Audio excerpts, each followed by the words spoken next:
Bonjour à toutes et à tous, on se retrouve aujourd'hui pour cette première vidéo de l'année 2020 pour mon top 10 de l'année 2019. J'ai choisi 10 films généralistes, on va dire, il y a de tous les genres. J'ai pas choisi 10 films d'horreur parce que ça aurait été beaucoup trop dur de trouver 10 super films d'horreur qui sont sortis en 2019 parce que je pense pas en avoir vu 10 très bons. Puis voilà, comme ça vous donnera un petit panel des films que j'aime bien en dehors de l'horreur. On commence tout de suite avec le numéro 10, j'ai choisi le film Booksmart de Olivia Wilde qui est sorti directement sur Netflix et c'est la première réalisation d'Olivia Wilde. C'est un film vraiment sympathique, c'est le genre de film que j'aime beaucoup, ces films qui parlent de l'adolescence, de la fin de lycée, de essayer de devenir un adulte, essayer de d'imposer sa personnalité, ce genre de choses là. C'est l'histoire de deux nanas qui finissent le lycée, qui se sont toujours interdits en fait de faire la fête, de faire les folles pour pouvoir intégrer une université de prestige. Sauf qu'elles se rendent compte à la fin de l'année que même leurs potes qui ont fait les pires frasques et qui ont fait la fête toute l'année se retrouvent également dans les mêmes facs qu'elles, et donc elles décident pour leur dernière soirée de lycée de faire la fête, de faire tout ce qu'elles n'ont jamais osé faire auparavant. C'est un film indépendant vraiment chouette, j'aurais vraiment aimé le voir au cinéma, malheureusement il est sorti directement sur Netflix. C'est une belle réalisation, c'est fait avec beaucoup d'amour pour cette période du lycée, c'est bien interprété, c'est très drôle, il y a des passages qui sont hyper marrants. Franchement si vous l'avez pas encore vu, je vous recommande vivement de le voir. C'est dispo sur Netflix. En deuxième position, encore une production Netflix, j'ai choisi le film The Dirt de Jeff Tremaine. C'est un film biographique sur le groupe Motley Crue et vous savez que je suis fan de Motley Crue. C'est un film que j'ai beaucoup aimé parce qu'il est très sincère en fait dans l'histoire. Voilà, le groupe Motley Crue avait écrit ce livre là. Et ils y vont pas avec le dos de la cuillère, c'est-à-dire qu'ils racontent vraiment toutes leurs frasques, même les trucs les plus sombres, les plus tristes qui aient pu leur arriver. Comme par exemple tous les problèmes de drogue, les problèmes d'alcool, les problèmes de dépendance au sexe, l'accident de voiture de Vince qui a coûté la vie à un de ses meilleurs potes, la mort de sa fille, la presque mort de Nikki Sixx. On passe par toutes les phases. Et voilà, moi j'ai bien aimé cette démarche super honnête du film. Ça n'empêche pas le film d'être quand même assez drôle parce que ils étaient tellement fous ces mecs là qu'ils vivaient des vies complètement n'importe quoi. C'est vraiment le sexe, drogue and rock'n'roll mais dans sa splendeur la plus totale. Et les 4 acteurs qui jouent les 4 membres du groupe sont vraiment excellents, avec une mention spéciale pour Machine Gun Kelly qui joue le rôle de Tommy Lee, qui est mon petit chouchou. Et voilà, qu'il incarne à merveille. Franchement si vous n'avez pas vu ce film, même si vous n'êtes pas fan de Motley Crue, je vous recommande vivement de le voir parce que il est vraiment beaucoup trop cool pour passer à côté. En 8ème position, encore un film musical, j'ai choisi le film Rocketman de Dexter Fletcher, qui est donc un film biographique sur le chanteur Elton John. Je suis pas fan d'Elton John, je connaissais très peu sa vie, j'ai appris plein de choses dans ce film là, même si je me doute que c'est un tout petit peu romancé. Ce que j'ai aimé avec ce film, c'est que contrairement à Bohemian Rhapsody, forcément je pense que tout le monde a fait la comparaison donc je n'y échappe pas, j'ai trouvé qu'il était beaucoup plus honnête en fait dans sa démarche, c'est-à-dire que comme pour le film The Dirt, on passe par toutes les phases les plus sombres d'Elton John, ses problèmes de dépression, d'alcool, de drogue, de dépendance au sexe, de toute sa relation toxique avec son mec, quand il a essayé de se marier avec une nana pour essayer de cacher son homosexualité. On passe vraiment par tous les aspects de sa vie et j'ai trouvé que c'était hyper intéressant et j'aime bien cette démarche que je trouve vraiment honnête. Voilà, on sait que Elton John c'est pas un saint comme beaucoup d'autres artistes et voilà, il s'en cache pas, il s'en fout, et puis je pense qu'il a aussi envie de donner un peu l'exemple dans cette histoire là en fait, en disant que on peut toujours s'en sortir même si il y a plein de choses qui font que c'est parce qu'on est un artiste qu'on a la belle vie finalement, et que lui il a pu s'en sortir, et je pense qu'il a envie de montrer la voie à d'autres personnes. Plus l'interprétation au top de l'acteur Taron Egerton qui, en plus d'incarner à merveille Elton John, il chante hyper bien. Franchement j'étais épatée que c'est celui qui chante dans le film. C'est une très grosse réussite et je suis hyper déçue en fait de l'avoir raté au cinéma. J'étais pas motivée à aller le voir en salle et finalement j'ai regretté. Voilà. En 7ème position, j'ai choisi le film Once Upon a Time in Hollywood de Quentin Tarantino.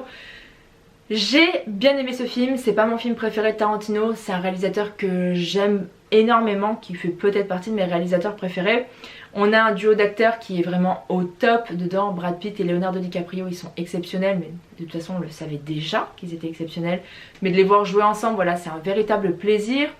Et j'ai trouvé vraiment cool de réécrire comme ça l'histoire de Sharon Tate et de Charles Manson. J'ai trouvé que c'était audacieux, j'ai trouvé que c'était bien foutu. Tout le final du film il est franchement explosif, jouissif à mort. Moi j'étais survoltée pendant le final du film. Même si le film est un petit peu long, bah, le final rattrape un petit peu ça. C'est un très bon film, voilà. Comme tout le monde a pu le dire, je pense, avant moi, c'est la déclaration d'amour de Tarantino pour le cinéma. C'est vraiment cool. Franchement, c'est bien écrit, c'est bien réalisé comme toujours. Il y a des scènes vraiment drôles. C'est du Tarantino quoi, voilà tout simplement. En général, de toute façon quand il y a un film de Tarantino qui sort, tout le monde le met dans son top, c'est un truc immuable. En 6ème position, j'ai choisi le film Glass de M. Night Shyamalan, qui est donc la conclusion de la saga qu'il avait commencé avec le film Incassable puis avec le film Split. J'avais fait une vidéo sur ce film, donc je vous mettrai le lien en haut à droite. Voilà, qu'est-ce que je peux dire de plus que ce que j'avais déjà dit. Moi j'ai adoré ce film là, je trouvais que c'était une belle conclusion à l'histoire de tous ces personnages qu'on avait connus il y a hyper longtemps. Je me souviens plus quand est-ce qu'il est sorti Incassable, est-ce qu'il est sorti en 2001 peut-être? Je crois que c'était 2001. Voilà, c'était la conclusion de tous ces personnages là, ça ouvrait un autre univers pour peut-être de prochains films, on n'en a aucune idée. Voilà, moi toute cette histoire de super-héros dans un monde normal, des super-héros ordinaires j'ai envie de dire, j'ai trouvé ça hyper intéressant, j'avais adoré les 2 premiers films de toute façon. Et Glass, voilà, moi je pense que c'est un film qui a des défauts, mais en tout cas moi je l'ai adoré et voilà, je trouvais que c'était une belle conclusion à cette petite trilogie et que voilà. Franchement, que demander de plus? Moi j'ai passé un super bon moment en le regardant, j'ai été touchée, j'ai adoré les acteurs, j'ai adoré revoir les personnages. Donc voilà, pour moi c'est une réussite. En 5ème position, j'ai choisi le film Mid-90s de Jonah Hill, donc c'est sa première réalisation. C'est un film d'auteur indépendant qui a été très mal distribué au cinéma en France. J'ai eu la chance de le voir au ciné et j'en suis hyper contente. C'est l'histoire d'un petit gamin pendant l'été qui a en fait envie d'intégrer une bande de skaters qui le fait complètement rêver et il va devenir pote avec eux et voilà, il va passer l'été avec eux. Ça va être un peu l'été de l'initiation au skate, aux filles, aux petites soirées, etc. C'était hyper beau, moi j'ai bien aimé ce film là, je trouvais que c'était hyper tendre, que c'était plein d'amour. Je sais pas si c'est inspiré de la jeunesse de Jonah Hill ou si c'est juste voilà quelque chose d'un peu idyllique pour lui, ces histoires de skaters voilà, qui vivent au soleil, qui sortent avec des nanas, etc. C'est c'est pas hyper novateur comme film, mais en tout cas en le voyant j'ai passé un très bon moment. Moi ça m'a rappelé aussi voilà, quand j'étais plus jeune et que j'avais des potes skaters. Voilà, c'est aussi je pense qu'il y a eu une part de nostalgie qui a fait que j'ai bien aimé ce film là. Puis voilà, c'était pour une première réalisation en plus de Jonah Hill, c'était hyper bien foutu. L'histoire est jolie, les acteurs sont chouettes, même si ce ne sont pas des acteurs professionnels. J'ai trouvé qu'en tout cas, ils incarnaient bien leur personnage, que l'histoire elle se tenait, que voilà, il y avait quelque chose de captivant dans ce film-là. Moi, je me suis laissée bercer en fait par l'histoire et j'avais passé un super bon moment en salle en le voyant et j'avais vraiment envie de le mettre dans mon top. Et si vous l'avez pas vu, je vous recommande vraiment de le voir parce que c'était vraiment un très joli film. En 4ème position, j'ai mis le film Us de Jordan Peele. J'avais fait une vidéo aussi sur ce film-là, donc je vous mettrai également le lien en haut à droite. Bah là c'est pareil, c'est comme pour Glass, qu'est-ce que je peux dire de plus que ce que j'avais déjà dit dans ma vidéo. Moi j'ai adoré le film Us, j'avais adoré le film Get Out. Et pour Us, voilà, je vais dire que j'attendais un peu au tournant de Jordan Peele parce qu'après une aussi bonne première réalisation, ben on en attendait beaucoup de son second film. Et j'ai pas du tout été déçue, j'ai trouvé que l'histoire était hyper originale, j'ai trouvé ça quand même assez fou. Je m'attendais pas du tout à ce que ça prenne cette dimension là. Pour moi c'était très bien écrit, c'était très bien réalisé, c'était intelligent, c'était intéressant. C'est le genre de film qui peut vous offrir plusieurs pistes de réflexion. Et je pense que c'est typiquement ce genre de film que plus on le voit et plus on capte des petits éléments qui vont nous conforter sur nos théories par rapport au film ou nous en apporter de nouvelles. Et voilà, moi je sais que quand j'étais allée le voir au cinéma, j'avais passé toute la séance à scruter les moindres détails du film pour essayer de mieux le comprendre, de comprendre le message qu'il voulait nous faire passer. Il a toujours plusieurs messages à faire passer, il y a beaucoup de sous-textes dans ses films, etc. De messages cachés et voilà, c'est toujours une espèce de... un petit jeu de piste en fait quand on regarde ce genre de film. Je me suis vraiment laissée prendre au jeu par ce film là et j'étais voilà hyper impatiente de connaître le dénouement, de savoir ce qui allait se passer et pour moi c'est une vraie réussite comme pour Get Out. Pour moi c'est deux films énormissimes qui resteront longtemps dans les annales du cinéma d'horreur à mon avis. En troisième position j'ai choisi le film Midsommar de Ari Aster qui est également sa deuxième réalisation comme pour Jordan Peele. Midsommar, j'ai fait une vidéo aussi, donc le lien en haut à droite. Ce film est fou, moi ce film m'a captivée du début à la fin, j'étais complètement plongée dans l'ambiance, j'ai pas pu détacher mon regard du film une seule seconde. Voilà, j'en parlais il y a pas longtemps et je disais même dans les scènes les plus horribles du film, moi je me suis retrouvée vraiment plongée dans l'ambiance, complètement captivée, j'avais envie d'en savoir plus, j'avais envie d'en voir plus. Quand les scènes horribles allaient arriver, je m'attendais à quelque chose d'horrible et au final j'étais... Je sais pas comment dire mais...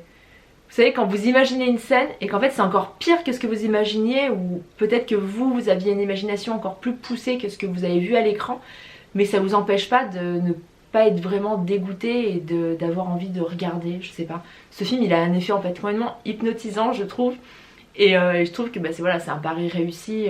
Moi j'ai adoré de A à Z Midsommar, pour moi ça a été une des grosses claques de l'année et j'ai tellement hâte la prochaine réalisation d'Ari Aster, je trépigne d'impatience.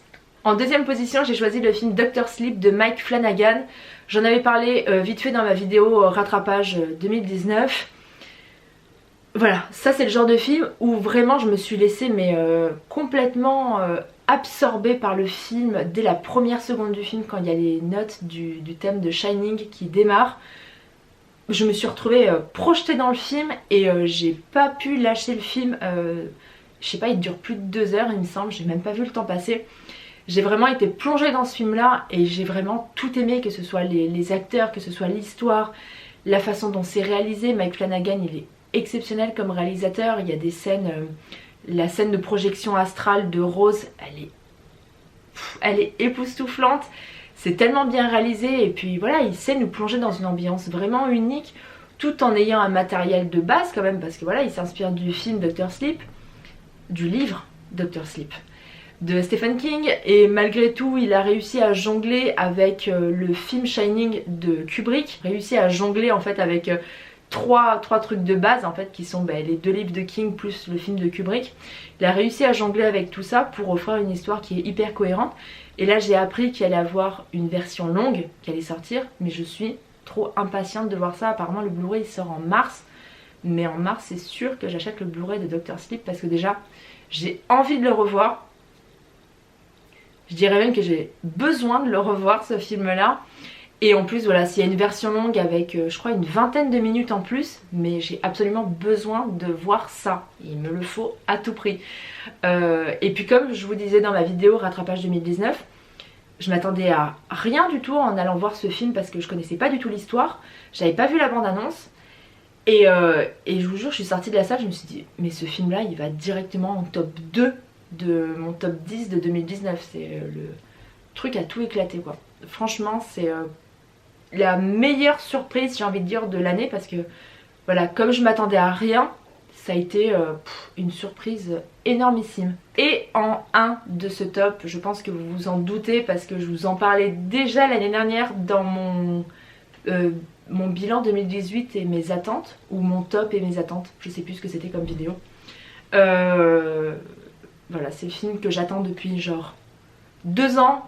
Si j'avais pu ne voir qu'un seul film au cinéma cette année, honnêtement, si j'avais pu aller qu'une seule fois au cinéma cette année, ça aurait été pour voir Joker de Todd Phillips.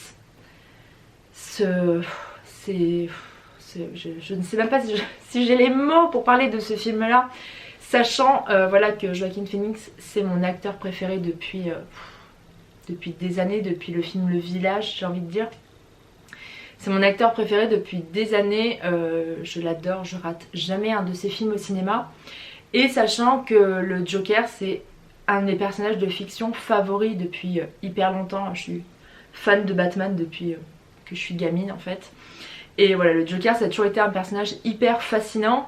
Et je me souviens quand il y avait eu l'annonce de Joaquin Phoenix qui allait incarner le Joker au cinéma, mais j'étais... j'arrivais même pas à y croire, je me disais mais c'est pas possible, ça peut pas être vrai ni rien. Et du coup ça fait genre 2 ans que j'attends le film, mais avec tellement d'impatience. J'essayais surtout de ne pas me faire spoiler, de ne pas tomber sur des images de tournage, de ne pas regarder la bande-annonce. J'avais vu que la toute première qu'ils avaient faite, j'avais même pas osé regarder la deuxième. C'était vraiment ma plus grosse attente pour 2019 et j'ai vraiment pas du tout été déçue. Le film il est magnifique, l'interprétation de Joaquin Phoenix est parfaite. Et... alors pour moi qui suis fan de lui depuis hyper longtemps, il avait rien à prouver entre guillemets, mais je pense qu'il y a beaucoup de gens qui vont le découvrir dans ce film là. Et pour moi mais c'est un des meilleurs acteurs du monde. Joaquin Phoenix il est exceptionnel. Et puis je sais pas, il a une aura, il a quelque chose de captivant quand on le voit sur un grand écran. Et dans ce film Joker, voilà, il incarne mais à merveille ce personnage là. Et puis il y a tellement de... j'aurais tellement de choses à dire sur ce film que je suis incapable d'en parler en fait, parce que je pourrais en parler pendant des heures et des heures et des heures, c'est sûr et certain. Et j'en dirai jamais assez. Moi j'ai vraiment été captivée par le film, j'ai été bouleversée. Il y a des fois où j'avais les larmes aux yeux tellement l'interprétation me saisissait, me prenait aux tripes. Il y a des scènes mais d'une beauté mais sans nom quoi. C'est... franchement Joker, mais ça a été le meilleur film de l'année, mais dans tous les sens du terme. Je trouvais que c'était bien réalisé, que c'était bien écrit, que c'était bien interprété, les musiques elles étaient géniales. Franchement c'est vraiment mon film de 2019, je l'ai trouvé exceptionnel.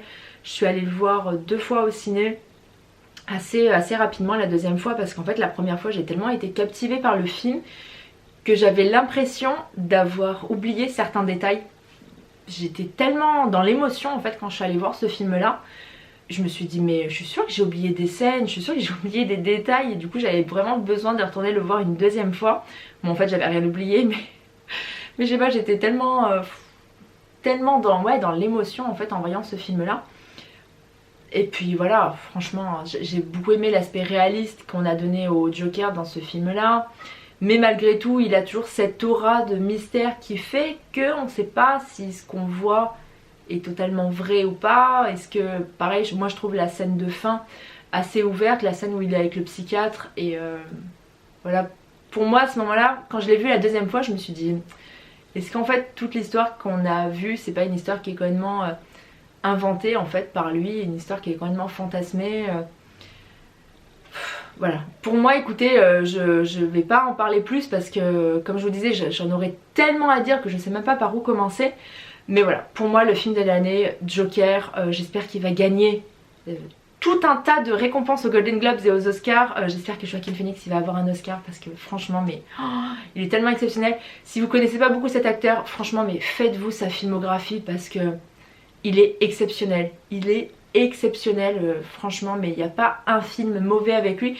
C'est pour ça que quand les gens ils étaient là ouais moi je suis pas sûre que le Joker il soit si bien que ça, je suis mais Joaquin Phoenix il n'a jamais joué dans un mauvais film. C'est pas le genre d'acteur qui va accepter tout et n'importe quoi comme film. Donc s'il joue dans un film c'est que ce film va être trop cool. Voilà, c'est une valeur sûre. Joaquin Phoenix, vous pouvez pas passer à côté. Franchement faites-vous sa filmographie à tout prix si vous ne le connaissez pas. Écoutez, j'espère que ce top 10 vous aura intéressé. Je vais pas dire vous aura plu parce que vous n'aurez pas forcément les mêmes titres que moi. Comme toujours, je le rappelle, mais un top c'est complètement subjectif. C'est vraiment le reflet de mes goûts personnels. Vous savez qu'en plus moi je suis énormément, je vais dire, dans l'émotion quand je regarde un film. Donc voilà, parfois un film qui va pas avoir toutes les qualités du monde, moi c'est un film qui va me toucher particulièrement, devant lequel je vais vivre quelque chose de particulier, ce qui va faire que pour moi ça devient un très bon film, même si voilà c'est pas le meilleur film du monde. Donc voilà, c'est complètement subjectif. Après pareil, un top 10 c'est toujours susceptible de plus ou moins changer parce que je n'ai pas vu tous les films qui sont sortis en 2019. C'est complètement impossible de toute façon de voir tout ce qui sort. Parce qu'entre les films qui sont pas sortis en France alors qu'ils devaient, les films qui n'ont pas été projetés au cinéma alors qu'ils auraient dû, les films qui ont été projetés au cinéma mais pas dans ma ville, etc. C'est impossible de tout voir. Donc, mais je pense quand même que ce top il restera plus ou moins définitif en tout cas. N'hésitez pas à me dire dans les commentaires si vous avez vu tous les films dont je vous ai parlé, s'il y a des films que vous n'avez pas vus et que, voilà, que je vous ai donné envie de voir, comme par exemple je sais pas The Dirt ou Booksmart par exemple. Dites-moi également quels sont vos 10 films favoris pour cette année 2019. Et en attendant vous pouvez me retrouver comme d'habitude sur Facebook, sur Twitter, sur Instagram et sur YouTube. Et je vous dis à très bientôt pour une prochaine vidéo. Salut!